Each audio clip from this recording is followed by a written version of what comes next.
क्योंकि हमारे यहाँ जब मरीज सीरियस होते थे तो मरीजों के अटेंडेंट को निकालने का एक ही तरीका होता था, भैया खून की जरूरत है, झूठ भी कर देते थे, तो आधे अटेंडेंट बाहर चले जाते थे।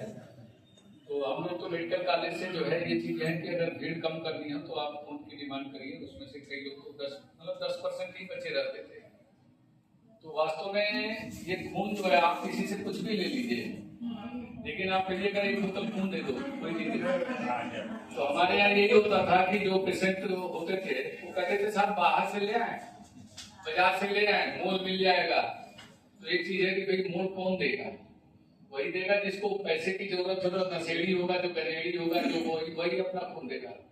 बाकी सामान्य आदमी तो आप किसी का दीजिएगा, अपना खून दे दो, अपना किडनी दे दो, अपना आंख दे दो, कोई भी चीज है वो जीते जी तो नहीं देगा।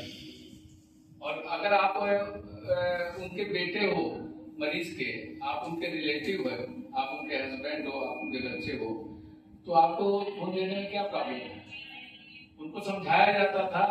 उस समय खून देना लोगों के मन में एक भ्रांतियां होती थी कि उससे हमारी कमजोरी आ जाएगी और खून देने के बाद से हम कुछ काम नहीं कर पाएंगे। तो उन लोगों को हम एग्जाम्पल देते थे। एक साल में हमने 3 लोगों को ब्लड दिया, क्योंकि मेरा AB निगेटिव था, तो कभी भी इमरजेंसी आ जाता था।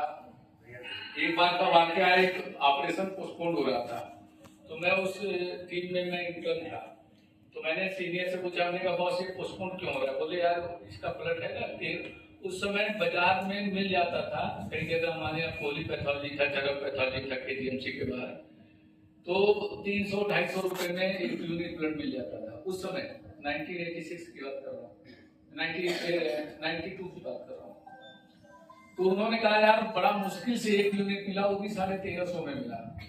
तो हमने कौन सा ग्रुप है? बोले AB निगेटिव है। तो मैंने कहा मेरा है। बोले दे दोगे? हमने कहा दे देंगे। तो उन्होंने तुरंत सर से कहा कि सर एक इंटर्न है वो देने को तैयार है, और मैंने ब्लड दिया और उस मरीज की सर्जरी हो। और उसके बाद से सर ने हम लोगों को, सारे लोगों को, सारे पूरी टीम को उन्होंने पार्टी दी थी। उस समय जो है नया नया ताज खुला हुआ था, तो ताज में पार्टी दी थी। सर इतने खुश हुए थे उस ऑपरेशन की सफलता। तो जो ऑपरेशन पोस्टपोन हो रहा था